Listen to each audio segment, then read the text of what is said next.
할렐루야. 2022년 4월 20일 수요일 세계 선교사 새벽기도에 하나님께 영광 돌리며 예배드리겠습니다. 다같이 묵상기도 드립니다. 하나님은 영이시니 예배하는 자가 신령과 진정으로 예배할지니라. 아멘. 이 시간에 정상진 선교사님 기도해 주시겠습니다. 할렐루야. 부활의 주님을 찬양합니다. 하나님 한 분만을 미치도록 사랑합니다. 주님, 나 주님의 기쁨 되기를 원합니다. 주님을 찬양합니다. 바디메오가 눈을 뜬 것처럼 세선중 새벽 기도를 통하여 말씀에, 기도에, 성경에 눈이 새롭게 떠지게 해주셨음을 인하여 감사를 드립니다. 시간마다 강사님들을 통해 주신 말씀은 퍼즐 게임을 하듯 우리 인생의 무수한 조각들이 착착 맞춰지는 환희를 만끽하게 해주셨음을 인하여 감사를 드립니다. 주님, 오늘도 암으로 병상에서 아파하는 분들과 또 전쟁으로 인해서 고통당하는 많은 분들을 위하여 기도합니다. 속히 전쟁이 종식되어서 평화의 그런 나라들이 나들 수 있도록 주님 도와주시옵소서. 그동안에도 눈물과 통곡 없이 기도하지 않는 순간이 없었지만 코로나 팬데믹 기간을 통해서 애간장이 끊어지는 심정으로 간청하며 기도하게 하신 하나님, 우리의 기도를 응답해 주셨음을 인하여 감사를 드립니다. 아직 응답되지 않은 것은 속히 응답되게 될 줄로 믿습니다. 주님 말씀하옵소서. 주님 듣겠습니다. 오늘도 귀한 강사 목사님을 통하여 황유석 수원은혜교회 목사님을 통하여 우리에게 귀한 말씀을 주실 줄로 믿습니다. 아멘. 하나님 아버지, 세선중 모든 분들에게 임원들 한 분 한 분을 축복해 주시고 또 새벽마다 200여 명이 넘는 우리 선교사님들이 참석해서 은혜를 받고 있사오니 이 모임이 계속 지속되어서 하나님께 영광을 돌릴 수 있도록 도와주시옵소서. 오 주님, 주님의 말씀이 내게 어찌 그리 단지요 내 입에 꿀보다 더 단하이다. 이 귀한 은혜가 오늘 이 시간 있기를 간절히 소원합니다. 예수님의 이름으로 기도하옵나이다. 아멘. 아멘. 이 시간에 하나님의 말씀은 사무엘상 12장 1절에서 4절 말씀을 받들어 있습니다. 사무엘이 온 이스라엘에게 이르되 보라, 너희가 내게 한 말을 내가 다 듣고 너희 위에 왕을 세웠더니 이제 왕이 너희 앞에 출입하느니라. 보라, 난 너희가 머리가 휘어졌고 내 아들들도 너희와 함께 있느니라. 내가 어려서부터 오늘까지 너희 앞에 출입하였거니와 내가 여기 있나니 여호와과 그의 기름 부음을 받은 자 앞에서 내게 대하여 정언하라. 내가 누구의 소를 빼앗아 있느냐, 누구의 나귀를 빼앗았느냐, 누구를 속였느냐, 누구를 압제하였느냐, 내 눈을 흐리게 하는 내를 누구의 손에서 받았느니 그리하였으면 내가 그것을 너에게 갚으리라 하니 그들이 이르되 당신이 우리를 속이지 아니하였고 압제하지 아니하였고 누구의 손에든지 아무것도 빼앗은 것이 없나이다 하니라. 아멘. 이 시간에 우리 특송해 주시겠습니다. 장지연 우리 선교사님 풀름 연주 내 주 되신 주를 참 사랑하고. 네.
아멘. 우리 훈련 연주해 주신 우리 장지현 선교사님에게 감사를 드립니다. 네. 이 시간에 우리 선교사님들 새벽기도에 귀한 목사님을 모셨습니다. 먼저 우리 황유성 목사님 소개해 드리겠습니다. 개혁신학연구원 졸업하시고 백석대학교 종신대학교 신학대학원을 졸업하시고 수도침례 신학대학교 신학대학원을 졸업하셨습니다. 전 필리핀 선교사님이신데 현시 보듬자리 회장님, 수원은혜교회 담임목사, 저서로는 내기는 쉽다, 사도행전은 쉽다, 사랑, 크리스찬, 베이지 라는 귀한 저서를 남겨주셨고요. 이 시간에 우리 황유성 목사님 오실 때 제목은 사역으로 평가받기보다 삶으로 평가받길 소망합니다. 우리 강사님 나오실 때 우리 환영합니다 하고 한번 가볍게 우리 한번 박수 칩니다. 우리 강사님 황유성 우리 강사님 음소거 해주시고 나와주시겠습니다. 목사님 환영합니다. 네, 안녕하세요. 환영합니다. 안녕하세요. 네, 전체 음소거 해주시면 감사하겠습니다. 네. 안녕합니다. 신봉수 목사님 제가 말하면 되나요? 예, 말씀하시면 됩니다. 이렇게 선교사님들 이 아침에 이렇게 뵙게 돼서 너무나 반갑고 감사합니다. 한국은 지금 7시 좀 넘었는데 아마 각 나라마다 약간의 시간이 다를 것 같고요. 좀 전에 우리 플루스로 찬양한 우리 선교사님도 제가 굉장히 친한 그리고 믿음의 동역자고 제가 여기 이렇게 같이 말씀 나눈다고 하니까 꽤 많은 분들이 목사님 여기 이렇게 와서 이렇게 너무 좋다고 막 연락 오셔서 순간 많이 당황했어요. 이 조직이 작은 조직이 아니구나. 그런 생각이 들어서 꽤 많이 놀랐고 또 어쨌든 간에 제가 너무나 부족한데 저 같은 사람을 이런 곳에 그 말씀을 전할 수 있도록 세워주셔서 참 많이 감사합니다. 아마 이 중에는 저한테는 목회에 대해 선배님들도 많이 계실 텐데 그냥 젊은 목사가 하나님 만난 얘기한다라고 생각하고 좀 가볍게 들어주시면 어떨까라고 생각이 듭니다. 저는 대학을 다니면서 그 CCC라는 선교단체를 통해서 하나님을 인격적으로 만났어요. 물론 모태신앙이고 그러다가 하나님의 은혜로 좋은 목사님을 만나서 91년도부터 필리핀을 왔다 갔다 하게 됐고 그러면서 마닐라나 뭐 굉장히 많은 그 지역에 그 교회도 건축하고 그 중간에도 유니선교회라는 곳을 통해서 다시 또 파송받아서 바교회도 좀 오래 있었고 또 앙겔레스나 안티포노나 이런 지역에서 좀 오래 있었고요. 그리고 2001년도에 한국에 들어와서 좀 많이 아파서 한국에 들어와서 2002년도에 지금의 수원은혜교회를 개척을 했습니다. 그리고 하나님의 은혜로 어쩌다 보니까 작지 않은 사람들과 목회하고 있고 또 어쩌다 보니까 좋은 목사님들하고 목회하다 보니까 제가 이렇게 조금 더 그 사역에 많은 열매들이 있었던 것 같습니다. 어쨌든 간에 선교사님들 많이 그 현지가 만만하지 않을 텐데 건강 조심하시길 바라고 또 믿음으로 승리하길 바랍니다. 저는 오늘 어떤 말씀을 같이 나눌까 참 많이 고민을 했어요. 그리고 이 기도의 주제도 제가 잘 알지 못하고 그래서 어떤 말씀을 나눌까 참 많이 고민을 하다가 그냥 제가 마음으로 늘 생각하는 선교에 대한 생각 그리고 사역에 대한 생각을 좀 하면서 늘 마음에 품고 있는 말씀이 사무엘상 12장 1절부터 4절입니다. 다들 잘 아시겠지만 사무엘 선지자가 사울 왕에게 그 왕을 세워놓고 은퇴하는 장면이고 또 은퇴할 때 사무엘 선지자가 했던 유명한 말이거든요. 저는 지금도 그 사역의 처음을 필리핀에서 해서 늘 선교지에 대한 그리움 그리고 이렇게 제가 이렇게 한국에 있다가 필리핀을 딱 가면 뭐라 그럴까요? 이렇게 고향에 온 느낌? 그런 게 굉장히 많습니다. 그래서 늘 이 선교지에 대한 그리움이나 간절함들이 늘 있고요. 그래서 늘 그 선교사님들을 위해서 이제 기도하고 있고 선교지에서 제가 있으면서 91년도부터 2001년도까지 있으면서 제가 한국에 왔을 때 경험했던 몇 가지 해프닝들이 있었어요. 첫 번째가 머무를 숙소가 없다. 저희 집도 마찬가지고 처갓집도 마찬가지고 2, 3일 있는 건 괜찮은데 한 달씩 있는 거는 굉장히 눈치 보이더라고요. 머무를 집이 없더라. 그리고 한국에 오래간만에 와보면 어디가 어딘지 모르겠더라. 그 다음에 버스부터 지하철까지 모든 게 생소해. 분명히 겉모습은 한국 사람인데 이렇게 행동하는 거 보면은 이렇게 그 외국인 그 같은 느낌이 정말 많이 들었어요. 그리고 캐리어를 들고 오늘은 이건 내일은 저것으로 떠돌아다니는 게 너무 힘들었던 것 같아. 또 뭐가 있었을까? 물가가 너무 비싸서 돈이 금방 바닥났어요. 그리고 제가 오면은 반겨줄 줄 알았던 사람들이 반응이 묘하더라고요. 그런 거. 그 다음에 제일 그 당황스러웠던 건 후원했던 교회 갔는데 선교비 중단을 통보받았을 때 그때가 제일 황당했던 것 같아. 그렇게 당황스러운 일이 많이 있었고 또 반대로 좀 황당했던 일이 있었다면 저를 후원하는 교회를 갔는데 저를 후원하는지 모르시더라고요. 뭐 그랬을 때 좀 황당했던 것 같고 그 다음에 제가 어떤 선교지 얘기를 했더니 후원하시는 교회에서 선교지가 그런 선교지가 있는지도 모를 때 기도 안 했다는 얘기겠죠. 제일 속상했을 때는 그 선교지 오셔서 목사님들이 아니면 성도들이 연락하라 그래서 한국 가서 연락했더니 아무도 전화 안 받을 때 뭐 이럴 때 그 국어라는 사람 취급받았을 때 어떤 그 선교 후원교회는 성도들한테 인사조차 시키지 않았을 때 제일 충격적인 건 그 군대 갔다 온 느낌이었어요. 군대 간 아들이 휴가 왔는데 처음에 올 때는 좋은데 몇 번 왔더니 또 왔냐고 그러잖아요. 그것처럼 한국에 들어왔더니 왜 이렇게 또 빨리 또 왔냐고 그랬을 때 굉장히 많이 좀 마음이 씁쓸했던 것 같아요. 근데 저한테 이런 선교지에서 또 한국에서 이런 그 목회 처음 했을 때 이런 경험들이 어떻게 보면 지금의 제가 목회를 하면서 우리 교회는 어떻게 해야 될지 우리 교회는 어떻게 사역할지에 대한 생각을 참 많이 하는 것 같아요. 그래서 저희 교회는 나름의 좀 단기 선교나 이런 것들에 대한 몇 가지 생각이 있는데 일단은 첫 번째는 저는 단기 선교 제가 거의 안 가는데 제가 단기 선교 이렇게 팀들 이끌고 가면 일단은 선교사님들한테 부탁을 해요. 나 설교시키지 마라. 내가 설교한다고 세상이 변하지 않더라. 근데 저는 철저하게 단기 선교지 가면 저희가 어떤 일을 하려고 하는 게 아니라 선교사님 힘주고 선교사님 용기 주고 선교사님 위로해주고 선교사님 격려 많이 해주고 오려고요. 그래서 저희 단기 선교팀들이 몇 가지 세운 원칙이 있는데 첫째는 우리 밥은 우리가 해결한다. 그 다음에 우리가 그 지나간 자리 우리가 깨끗이 청소한다. 그 다음에 선교사님 가족들 모시고 작은 콘서트 같은 걸 해요. 그러니까 현지인들 대상으로 전도하는 것도 중요하지만 선교사님 가족들만 모시고 작은 예쁜 콘서트 같은 거 준비해서 가기도 하고요. 그 다음에 선교사님들 맛있는 거 먹고 오라고 용돈 드리는 거 이런 거 잘해요. 저.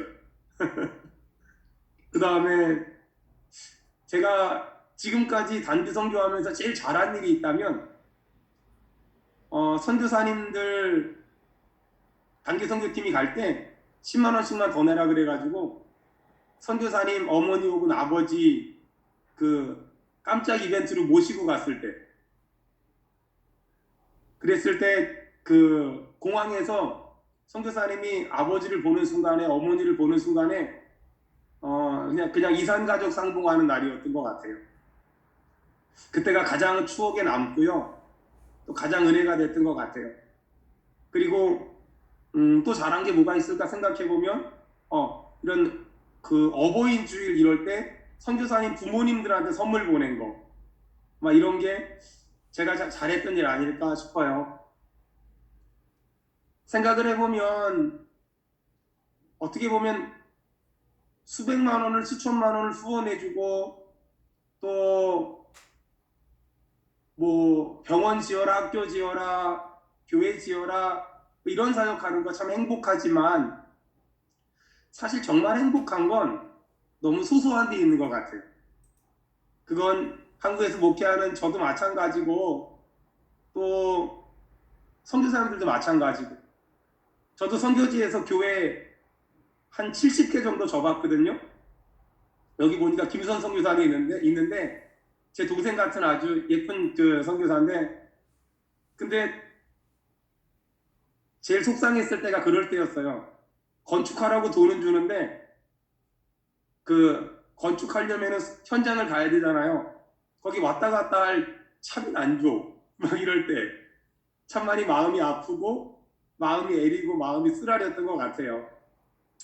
근데 그런 시간들을 거쳐서 제가 우여곡절 끝에 한국에 와서 목회를 지금 하고 있습니다.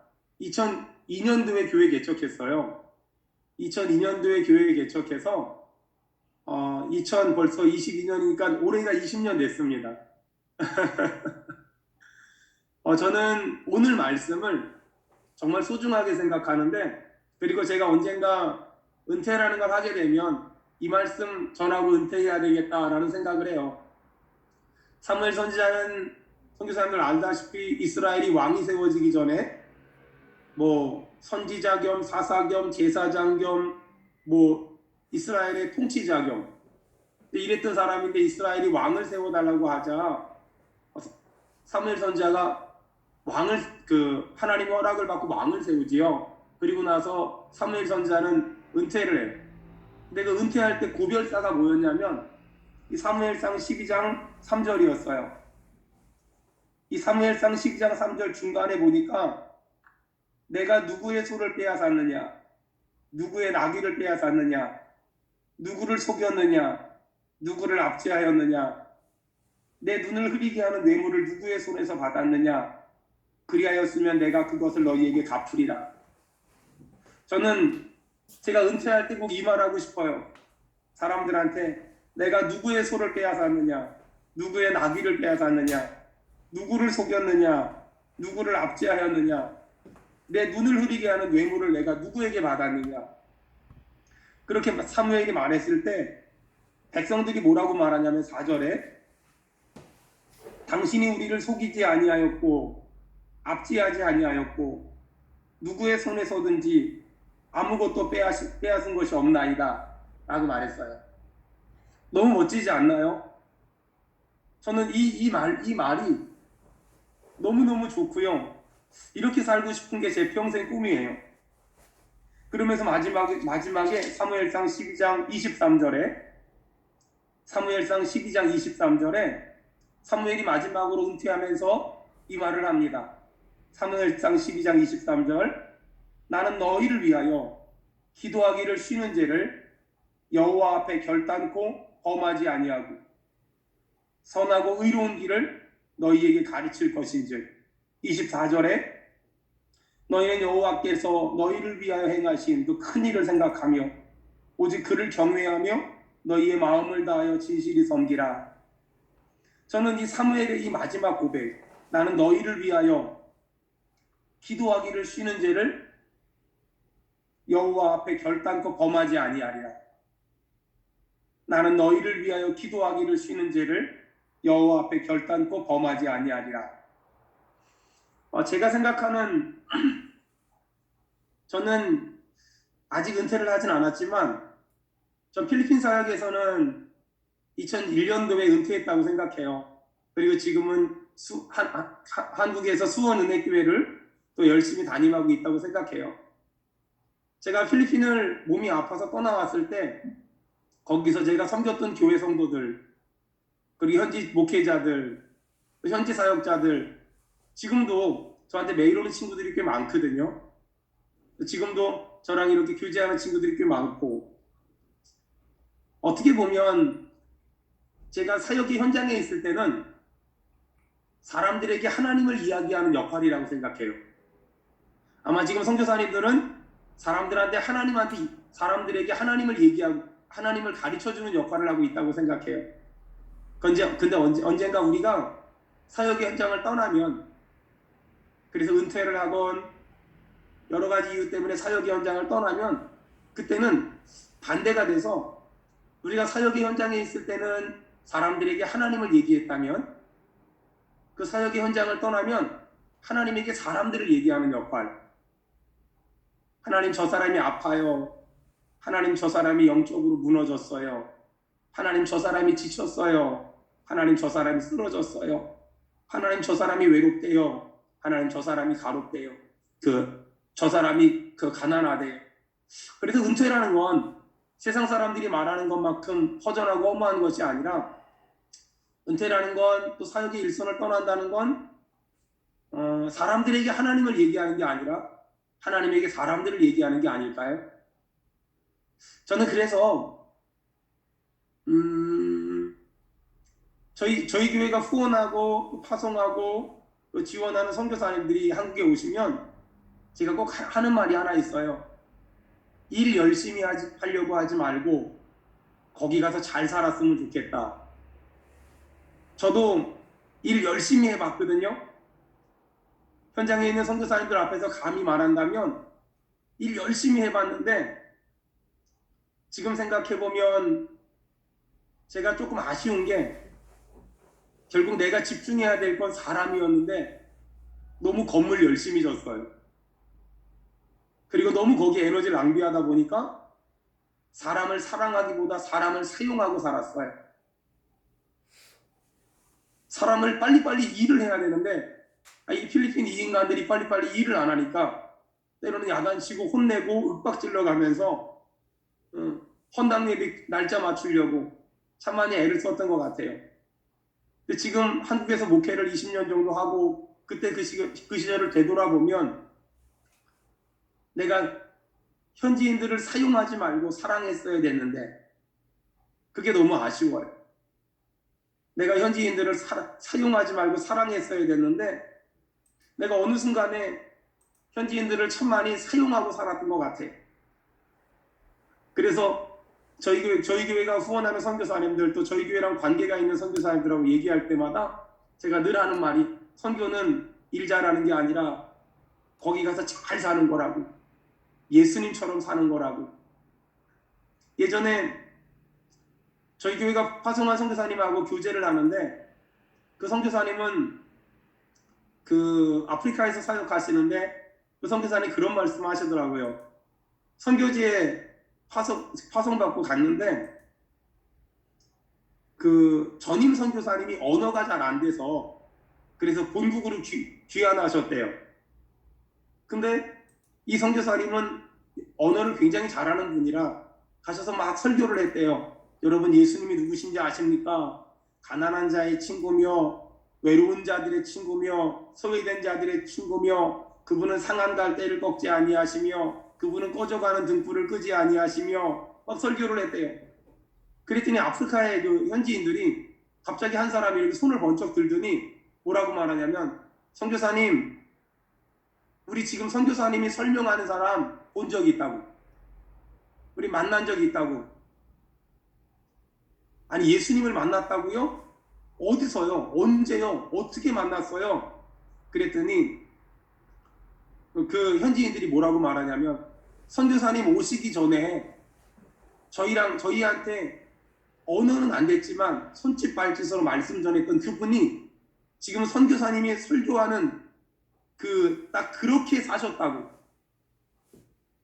그 말을 듣고 주저앉아서 많이 울었대요. 우리는 대부분 우리의 사역으로 우리를 평가받으려고 해요. 내가 얼마나 큰 프로젝트를 많이 감당하는지, 내가 얼마나 큰 일을 많이 하는지, 내가 얼마나 거창한 일을 많이 하는지, 내가 얼마나 대단한 일을 많이 하는지. 그런데 결국 우리 인생에 하나님 앞에 섰을 때 우리가 얼마나 큰 일을 했나로 평가받을까? 저는 아니라고 생각해요. 저는 우리가 어떻게 평가받을까? 하나님 앞에 우리의 삶으로 평가받을 것 같아요. 너 선교지에서 얼마나 많은 일을 했니가 아니라, 너 거기서 잘 살았니? 너 거기서 잘 살았니? 너 선교지에서 옆집 앞집 뒷집 사람들하고 잘 살았니? 거기서 안 싸우고 잘 살았니? 거기서 예수님처럼 혈기 안 부리고 잘 살았니? 저는 수원은혜교회 담임 목사라는 직분을 가지고 있어요. 저희 부교육자들이 한 10명 되고요. 뭐 작지 않은 성도들하고 신앙생활하고 있어요. 근데 전 늘 하나님 앞에 기도하는 게 뭐냐면 어떤 사역을 얼마나 많이 했나로 평가받기보다 내가 얼마나 착한 목사인가, 내가 얼마나 선한 목사인가, 내가 얼마나 아름답게 살았나, 내가 얼마나 예수님을 보여주며 살았나. 저는 하나님 앞에 가면 하나님은 우리의 사역으로 우리를 평가하는 게 아니라 우리의 삶으로 우리를 평가할 것 같아요. 저는 그래서 오늘도 그냥 큰일 대단한 일보다는 잘 살려고요. 성도들하고 안 싸우고 부교육자들 구박 안 하고 승질 안 내고 혈기 안 부리고 그냥 잘 살려고요. 제 언행 심사를 통해서 그저 예수님 보여주고 예수님 드러내고 예수님 사랑하는 얘기 많이 하고 예수님 좋아하는 얘기 많이 하고 그 다음에 우리 성도들 한 사람 한 사람 이름 불러가며 기도하고 얼마 전에도 우리 선교사님 오셔서 저랑 교제하면서 뭐 이런저런 사역에 대해서 많이 하길래 제가 한마디 했어요. 아니 내가 건물을 지래요? 일을 하래요? 나는 그냥 선교사님이 거기 가서 잘 살았으면 좋겠어요. 선교는 일을 많이 하는 게 아니라 거기 가서 예수님처럼 사는 게 선교잖아요. 일하다 보면 본질 놓치니까 딴 거 아무것도 하지 말고 잘 사세요. 그랬더니 목사님 그렇게 보고서 같은 거 얘기하길래 저는 지금까지도 보고서를 받아본 적도 없고 받을 마음도 없고 받을 생각도 없고요. 그냥 그 어려운 나라에서 그 불편한 나라에서 잘 사는 거 그게 얼마나 귀할까요? 저는 저희 아이가 큰 아이가 이름이 선교예요. 지금 25살이 됐어요. 선교지에 갔을 때가 90일 됐을 때 갔어요. 태어난 지 90일 됐을 때. 그래서 이름이 선교인데 가끔 그 아이랑 이런저런 얘기하다 보면 하나님 앞에 참 감사한 건 저는 제가 짧은 기간 20년이라는 기간을 목회했고 한 10년 정도 사역을 했지만 생각을 해보면 저는 지금도 제가 하는 이런 생각이 옳다고 생각해요. 얼마나 큰 일을 할까, 얼마나 대단한 일을 할까, 얼마나 외형적으로 눈에 확 보이는 일들을 할까, 여기에 신경 쓰지 않았고요. 전 그냥 좋은 목사이고 싶었어요. 그리고 좋은 사람이고 싶었어요. 그래서 교회를 처음 2002년도에 개척을 했는데 성도가 한 10명 정도 왔어요. 한 1, 2년 만에. 한 2년 정도 만에 한 10명 왔던 것 같아요. 근데 저는 10명이 됐을 때 20명을 만들려고 애쓰지 않고 10명이 됐을 때 10명을 많이 사랑하려고 애썼어요. 근데 신기한 게 10명을 20명 만들려고 애쓰지 않고 20명을 50명 만들려고 애쓰지 않았거든요. 지금도 마찬가지고요. 저희 교회는 교인이 몇 명인지 아무도 몰라요. 숫자를 세질 않으니까. 부교육자들도 오늘 몇 명 출석했습니다 이런 보고가 없어요. 오늘 누가 결석했습니다 그런 것만 있어요. 전 아주 사람을 숫자로 세지 않겠다고, 사람은 한 사람이 천하보다 귀하니까 예를 들어서 부교육자들이 보고할 때 오늘 출석 몇 명, 결석 몇 명 이게 아니라 오늘 예를 들어서 김선 결석, 근데 왜 결석했는지 어디가 아파요 뭐 이런 것만 얘기하라 그러거든요. 그렇게 10명을 20명 만들려고 애쓰지 않고 20명을 50명 만들려고 애쓰지 않고 그냥 10명이 있으면 10명을 정말 사랑했어요. 근데 신기한 게 그러다 보니까 20명이 되더라고요. 20명을 정말 사랑했어요. 근데 50명이 되더라고요. 저는 선교사님들에게 감히 제가 거룩한 도전을 한다면 사역지마다 사역의 현장은 정말 다를 거예요. 그리고 선교사님들마다 만나는 사람들, 사역하시는 프로젝트는 정말 다르실 거예요. 하지만 그냥 제가 오늘 새벽에 나눈 말씀이 어떤 젊은 목사의 객기처럼 들려도 괜찮고요. 그냥 저는 하나님에게 사람에게 사역으로 평가받지 않고 제 삶으로 평가받고 싶다. 이게 제 기도 제목입니다. 저는 선교사님들에게 이런 제 기도 제목이 선교사님들이 한번 붙잡고 기도해 볼 만한 기도 제목이지 않을까 싶습니다. 저도 선교사님들 위해 늘 기도하겠습니다. 제가 잠깐 기도하겠습니다. 하나님 아버지, 사역으로 평가받고 싶은 나의 욕심, 아집, 기질을 다 내려놓게 하시고 삶으로 평가받게 하옵소서. 좋은 아빠, 좋은 엄마, 좋은 목사님, 좋은 선교사님, 예수님 닮은 사람, 현장에서 얼마나 일을 많이 하냐가 아니라 얼마나 주변 사람들과 싸우지 않고 좋은 관계 가운데 사역하나. 주님, 사역으로 평가받으려는 마음 내려놓고 아름다운 삶으로 평가받겠다는 이 사무엘의 고백이 우리의 고백되게 하옵소서. 예수님의 이름으로 기도하옵나이다. 아멘. 네, 감사합니다. 우리 이 시간에 김인효 선교사님 합심 기도해 주시겠습니다. 네, 오늘도 강사님을 통해서 우리의 주신 말씀을 중심으로 저희들이 함께 기도하기를 소원합니다. 하나님의 것을 제사장들과 레위인들에게 가장 좋은 것으로 주시고 주의 종들과 선교사들의 유업이 되어 주신 하나님 아버지 감사드립니다. 삶의 현장에서 하나님께서 주시기로 약속하신 것을 누리지 못한 가족들에게 풍성하게 채워주셔서 삶의 현장에서 하나님 아버지의 풍성하심과 약속하신 축복이 선교 현지에도 흘러 넘쳐가게 하여 주옵소서. 사역 때문에 현지인들을 사용하는 선교사가 되지 않게 하시고 일보다 사람을 먼저 생각하고 사랑하는 종들이 되게 하소서. 사역으로 자신을 평가받으려고 하지 말고 하나님 앞에서 삶으로 평가받을 수 있도록 하나님 앞에서 말씀 앞에서 살게 하시고 삶에서 예수님을 보여주게 하여 주옵소서.